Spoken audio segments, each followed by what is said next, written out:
Assalamualaikum warahmatullahi wabarakatuh. Kami dari kelompok 3 akan mempresentasikan hasil kerja kami yang berjudul Indra Penciuman. Sebelumnya, perkenalkan nama saya Salabila Zara dengan NIM F131210163 sebagai moderator. Manusia memiliki 5 sistem indera yang semuanya penting untuk kehidupan. Salah satunya adalah indera penciuman yang akan kita bahas kali ini. Baik, perkenalkan nama saya Mila Dewi Safira dengan NIM F131210174. Di sini saya akan menerangkan mengenai pengertian indera penciuman. Indera penciuman atau juga disebut dengan olfaktori adalah sistem sensori yang berfungsi untuk mencium bau. Sistem ini akan menerima, memproses, dan menerjemahkan aroma yang kita hirup. Panca indera yang satu ini juga biasa disebut sebagai sensor kimia. Mengapa disebut demikian? Karena indera penciuman mampu mendeteksi unsur kimia yang berasal dari makanan, benda di sekitar, bahkan perilaku seksual. Sekian, terima kasih. Baik, di sini saya akan menjelaskan bagian-bagian saraf olfaktorius. Yang pertama di sini adalah bagian-bagiannya terdapat saraf olfaktori, kemudian terdapat linapasa nasal, mukosa olfaktori, kemudian terdapat sel dasar, akson, sel penyangga, sel reseptor, dan juga sila. Dari pengertian nervus olfaktorius itu sendiri adalah saraf sensorik murni atau sensorik khusus yang berperan untuk menyampaikan impuls saraf yang dapat diinterpretasikan oleh otak sebagai rangsangan atau sensasi suatu bau. Saraf olfaktorius merupakan saraf kranial pertama. Perkenalkan, nama saya Nabila Dewi Octavia dengan NIM F131210128. Di sini saya ingin menjelaskan tentang membran mucosa olfaktorius, bagian khusus mukosa hidung yang mengandung pigmen kekuningan dan memiliki reseptor olfaktorius. Perkenalkan, nama saya Nur Wahid dengan NIM F131210100. Sel reseptor olfaktorius neuron dengan dendrit yang pendek dan tebal, memiliki ujung yang terentang, dinamakan batang olfaktorius atau olfactory root. Dari batang ini terproyeksi cilia ke permukaan mukus. Akson-akson neuron reseptor olfaktorius bergabung membentuk bulbus olfaktorius. Perkenalkan, nama saya Khairul Fatimah Ari Cahyani, NIM 131210145. Saya akan menjelaskan tentang bulbus olfaktorius. Bulbus olfaktorius merupakan akson-akson reseptor bersinapsis dengan dendrit sel-sel mitral membentuk kompleks globular yang dinamakan glomerulus olfaktorius. Akson sel mitral bersinapsis dengan dendrit sel piramidal pada korteks olfaktorius. Berikut merupakan contoh dari olfactory bulbs. Perkenalkan, nama saya Ninda Istiqomah dengan NIM F131210135. Saya akan menjelaskan tentang rinencephalon. Rinencephalon terdiri atas bagian frontalis inferior dan prehilar pada korteks cerebri. Dianggap melayani sebagai fungsi penciuman.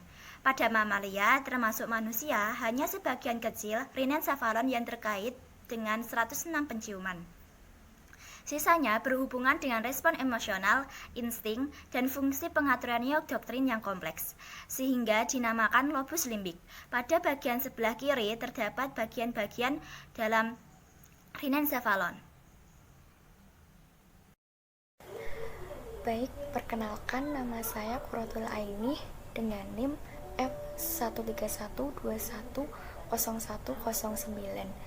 Di sini saya akan menjelaskan bagaimana mekanisme indera penciuman bisa terjadi.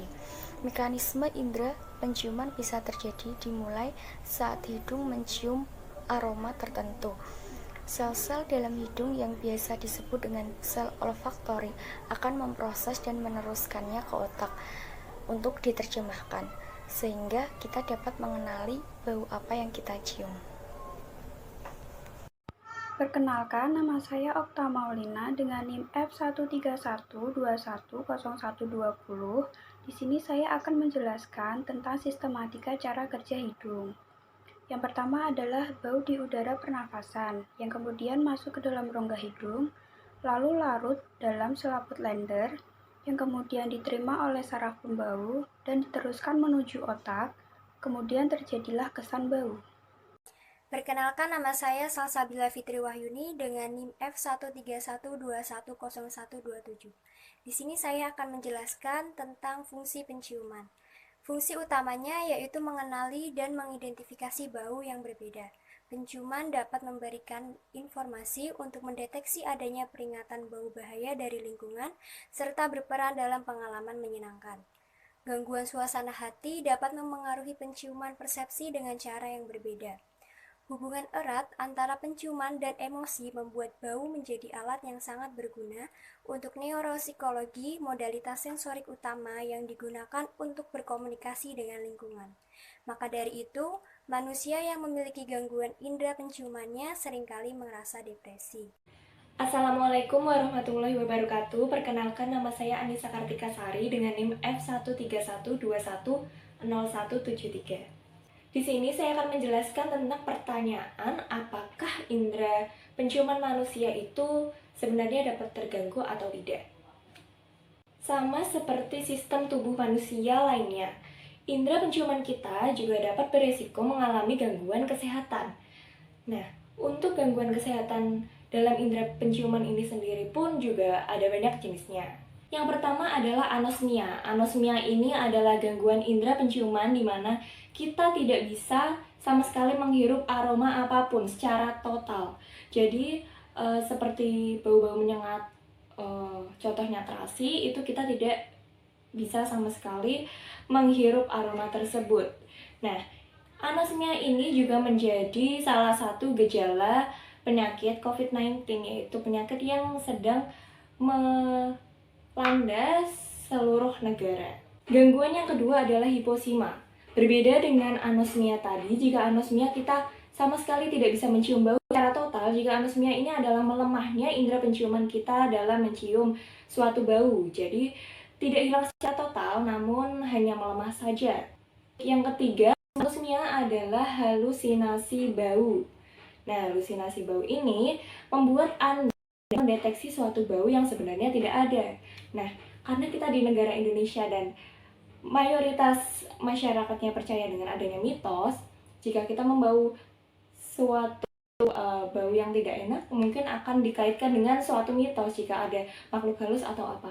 Namun, jika digali lebih jauh, ternyata ada salah satu gangguan bernama pantosmia, di mana ini adalah sebuah halusinasi bau yang sebenarnya tidak ada, tapi kita bisa merasakan bau tersebut, seperti itu. Saya Dinda Ayu Rahmawati dengan NIM F.131.21.01.0162 akan membawakan materi parosmia. Hampir serupa dengan pantosmia, parosmia adalah berubahnya kemampuan menerjemahkan bau yang biasa dihirup. Orang yang mengalami parosmia cenderung mencium bau yang tidak sedap, padahal mungkin saja memiliki aroma yang berbeda dari yang diciumnya. Pantosmia dan parosmia termasuk kategori gangguan penciuman disosmia. Disosmia merupakan gangguan indera pembau yang membuat otak keliru dalam mempersepsikan bau. Hai guys, perkenalkan nama saya Maimunah, NIM F131210149.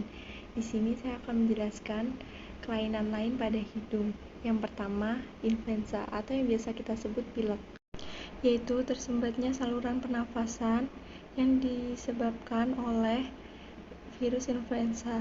Pilek disebabkan oleh alergi yang dapat menurunkan daya tahan tubuh. Influenza juga dapat menular loh melalui udara dengan perantara seperti batuk, bersin, dan lain-lain. Yang kedua ada sinusitis. Sinusitis adalah peradangan pada dinding sinus. Sinusitis sendiri adalah pilek yang berkepanjangan dan menahun. Jika dibiarkan, dapat menyebabkan polip. Adapun gejala dari sinusitis seperti hidung mampet yang menyebabkan kesulitan bernafas, ingus yang berwarna kuning kehijauan, kemudian ada batuk, sakit kepala, dan juga demam. Perkenalkan, nama saya Anggi Trisna Jumantoro dengan NIM F131210110. Di sini saya akan menjelaskan materi tentang kelainan pada hidung. polip, daging tumbuh di dalam rongga hidung, rinitis, peradangan pada hidung, rusaknya saraf pembau akhir cedera pada kepala sehingga mengakibatkan hilangnya daya penciuman. Bagaimana cara untuk mengatasi gangguan-gangguan tersebut? Cara untuk mengatasi gangguan-gangguan tersebut, kita harus tahu terlebih dahulu penyebab dari gangguan-gangguan tersebut. Untuk mengetahui penyebab dari gangguan-gangguan tersebut, kita bisa menempuh langkah dengan berkonsultasi ke dokter spesialis THT untuk ditangani secara tepat. Meski demikian, beberapa dokter spesialis merekomendasikan beberapa cara untuk melatih kembali saraf olfaktori yang sempat terganggu.